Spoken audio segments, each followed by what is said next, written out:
Bà xong anh nhạt cụp nâng chìm điệp xua và đồng bồn thọc ni phong đáy bà xóa có một can chân này xong bà xa chế thông mấy cái đôi chế xóa có một can style thông mấy phong đáy nâng ngay bồn thọc ni xong bà video này cứ nhóm ở các style ban mùi tiết chân cứ nhóm dùng chạy chun bóng bồn thọc ni chân nhóm xứng khâm tha bồn thọc ni nâng xa lạnh bình chất bà style mùi này đôi khní hai style mùi này cứ nhóm bà các sự điên tới nâng style mùi môn tế bồn thọc ni là xa đôi bông bồn đóนี่เคยจังคือ vỡ ấy đôi แต่ គ្នាទេវាមានអីខុសគ្នាទេក៏ប៉ុន្តែខុសត្រង់logo កណ្ដាលហ្នឹងហើយ logo កណ្ដាលហើយនឹង mode style ហើយនឹង prill ខុសតែប៉ុណ្្នឹងទេហើយតកតងទៅនឹងរូប background អីហ្នឹងគឺដូចតែគ្នាទេហើយតកតងទៅនឹងពណ៌គឺខ្ញុំធ្វើតែមួយពណ៌ទេបងប្អូនអរគ្នាដោយសារកុំឲ្យពិបាកវាពណ៌នេះម្ដងពណ៌នោះម្ដងអញ្ចឹងណាហ្នឹងគឺខ្ញុំធ្វើតែមួយពណ៌ទេហ្នឹងហើយសម្រាប់ style មួយនេះបើសិនជាបងប្អូនចង់ចេះធ្វើដោយខ្លួនឯងបងប្អូន comment ក្រោមវីដេអូខ្ញុំមកខ្ញុំនឹងពង្រៀនធ្វើហ្នឹងហើយសម្រាប់ style មួយនេះណាគឺបើសិនជាបងប្អូនចង់ចេះគឺដំបូងគឺខ្ញុំនឹងបង្រៀនបងប្អូនធ្វើ logo បាទមុនបាទដោយសារ logo គឺសំខាន់បងប្អូនយើងគាត់អ្នកចេះកាត់ហើយគឺគាត់ចេះតែសម្រាប់អ្នកដែលមិនទាន់ចេះគឺគាត់អត់ចេះកាត់ទេហ្នឹងហើយតកតងទៅនឹងកងវិលក៏មានកម្មវិធីមួយដែលគេដាក់ free ដែរអញ្ចឹងបងប្អូនអាចទៅយកក៏បានឬក៏យើងធ្វើខ្លួនឯងក៏បានដែរវាអត់មានអីពិបាកទេតកតងទៅនឹងកងវិលហ្នឹងហើយដោយសារការធ្វើគឺមិនសូវជាពិបាកទេដោយបងប្អូនឃើញហើយមើលខ្លួនឯងទៅហ្នឹងហើយគឺអត់សូវពិបាកក្នុងការធ្វើប្រហែលទេ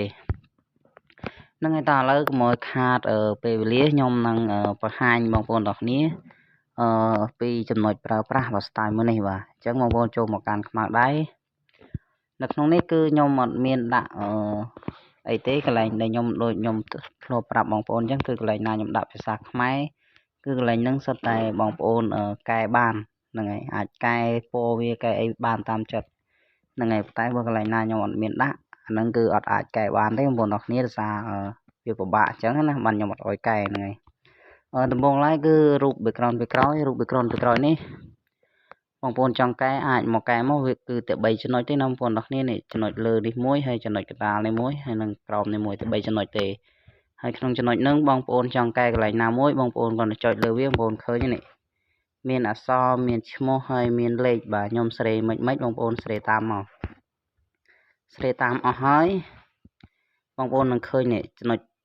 ក្រោមទៀតគឺចំណុចទី2បាទនេះចំណុចទី2នេះខ្ញុំដាក់ម៉េចហើយអីម៉េចលេខអីម៉េចអាហ្នឹងគឺបងប្អូនដាក់តាមទៅហ្នឹងហើយពេលអស់ហើយបងប្អូនឃើញចំណុចទី3នេះចំណុចទី3ពណ៌ខ្ញុំធ្វើយ៉ាងម៉េចហើយលេខខ្ញុំស្រេយ៉ាងម៉េចបាទហើយតកតងអក្សរនេះបងប្អូនកុំភ្លេចមើលអក្សរផងអក្សរខ្ញុំដាក់អក្សរពណ៌អីចឹងណាអាហ្នឹងគឺតែ3ចំណុចហ្នឹងទេអញ្ចឹងបងប្អូនត្រូវចាំថាចំណុចទី2គឺកន្លែងដូររូបភាពបាទ background ពីក្រោយ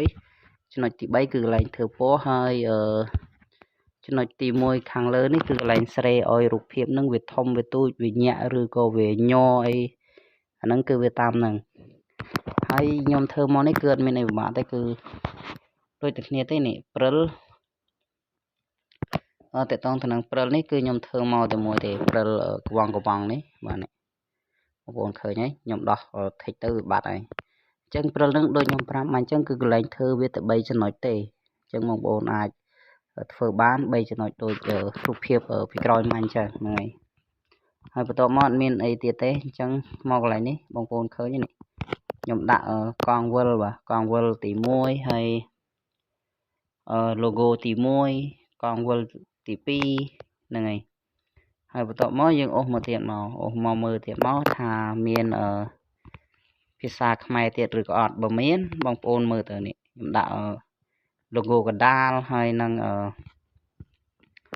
កងវិលទី3អញ្ចឹងមានតែប៉ុណ្្នឹងទេអស់ពីនោះអូសមកគឺអស់ហើយនេះអញ្ចឹងខ្ញុំចង់ប្រាប់បងប្អូនតិចដោយសារចំណុចមួយចំនួនខ្ញុំអត់ឲ្យធ្វើហ្នឹងមិនមែនថានេះទេបើសិនជាបងប្អូនធ្វើក៏ធ្វើបានប៉ុន្តែអាហ្នឹងបើវាខូចវាអាចបាត់សាច់ style របស់យើងអាចបាត់ទាំងមូលតែម្ដងអាហ្នឹងគឺអញ្ចឹងបាទខ្ញុំអត់ចង់ឲ្យបងប្អូនប៉ះពាល់ទៅដល់កន្លែងណាដែលខ្ញុំអត់ឲ្យធ្វើអាហ្នឹងគឺបងប្អូនមិនធ្វើទេដោយសារបើសិនជាបងប្អូនចេះគាត់អាចធ្វើបានអត់បញ្ហាទេហ្នឹងហើយ ហើយវីដេអូក្រោយខ្ញុំនឹងបង្រៀនធ្វើ style មួយចំនួនទៀតដែលឃើញបងប្អូនយើងចង់ចេះធ្វើដែរនឹងខ្ញុំនឹងរៀនធ្វើហើយ style ប្រភេទនេះខ្ញុំប្រហែលជាអាចបង្កើតមកទៀតទេដោយសារខ្ញុំបង្កើតមកច្រើនដែរអញ្ចឹងសង្ឃឹមថាសម្រាប់បងប្អូនដែលចង់បានអាចឆាតមកបានហ្នឹងហើយខ្ញុំចង់បញ្ជាក់តិចសម្រាប់អ្នកដែលយកពីខ្ញុំទៅគឺយកទៅប្រើទៅខូចអីអាចសួរខ្ញុំបានហើយមួយទៀតខ្ញុំអត់ចង់និយាយអីទេបងប្អូនគ្នាសារមានគ្នាយើងម្នាក់ដែរដែលគាត់ comment សុំ style សុំអីខ្ញុំឲ្យអស់ហើយប៉ុន្តែគាត់សុំកម្មវិធីដល់សុំកម្មវិធីខ្ញុំគិតថ្លៃសេវា$1អញ្ចឹងគាត់ថាគាត់ឲ្យដល់ពេលខ្ញុំឲ្យកម្មវិធីហ្នឹងទៅយកទៅប្រើទៅដោយសារខ្ញុំអត់ឲ្យគាត់បាញ់លុយឲ្យមុនទេអញ្ចឹងខ្ញុំដាក់ឲ្យគាត់ប្រើទៅបើសិនជាគាត់មិនបាញ់លុយឲ្យក៏អត់អីដែរហ្នឹងហើយដោយសារខ្ញុំក៏មានកម្មវិធីខ្លួនឯងសម្រាប់ប្រើដែរហ្នឹងហើយអញ្ចឹងខ្ញុំដាក់ឲ្យទៅគឺគាត់បានហើយគាត់ប្លុកខ្ញុំបាត់អាហ្នឹងខ្ញុំចង់បញ្ជាក់គ្នាយើងតិចបើសិនជាគ្នាយើងយកពីខ្ញុំទៅហើយគ្នាយើងប្លុកខ្ញុំពេលគ្នាយើងឃើញខ្ញុំបង្កើត style អីថ្មីក្រោយទៀតគ្នាយើងធ្វើការសុំខ្ញុំនឹង check មើលហើយបើសិនជាគ្នាយើងធ្លាប់មានប្រវត្តិអញ្ចឹងគឺខ្ញុំអត់ឲ្យទេហ្នឹងហើយសារសម្រាប់ខ្ញុំជាអ្នកបង្កើតនៅក្នុង YouTube គឺខ្ញុំសុំតែការស្មោះត្រង់ទេបងប្អូនគ្នាគឺខ្ញុំថាឲ្យហើយខ្ញុំអត់ចង់បានអីមកវិញទេហ្នឹងហើយសុំតែបងប្អូនទាំងគ្នាជួយគ្រប់គ្រងនៅ Channel YouTube ខ្ញុំទៅជួយមើលវីដេអូចប់ដើមចប់ចុងទៅអានឹងខ្ញុំនឹងឲ្យហើយខ្ញុំអត់រិះទេខ្ញុំឲ្យ free ដល់ខ្ញុំអត់មានគិតសុហុយអីពីបងប្អូន100ទេនឹងចង់និយាយអញ្ចឹងណាដើម្បីយកទៅប្រើប្រាស់បាទមានប្រើទាំងអស់គ្នាហ្នឹងហើយអញ្ចឹងនៅក្នុងវីដេអូហ្នឹងខ្ញុំអត់មានអីច្រើនបងប្អូនគ្នាមានប៉ុណ្្នឹងទេឥឡូវមើល style នេះបុកទាំងអស់គ្នាហើយបើស្រឡាញ់ពេញចិត្តអាចឆាតមកយកបានហ្នឹងហើយលេងខ្ញុំអត់មានដាក់នៅក្នុង YouTube ទេដោយសារដាក់ក្នុង YouTube មានបងប្អូនខ្លះគាត់ចូលដនយកតែម្ដងហ្នឹងហើយគាត់អត់ឆាតមកអត់អីចឹងណាអាហ្នឹងខ្ញុំអត់នេះទេអញ្ចឹងបងប្អូនត្រូវការឆាតមកហ្នឹងហើយដោះមើល style នេះបុកទាំងអស់គ្នា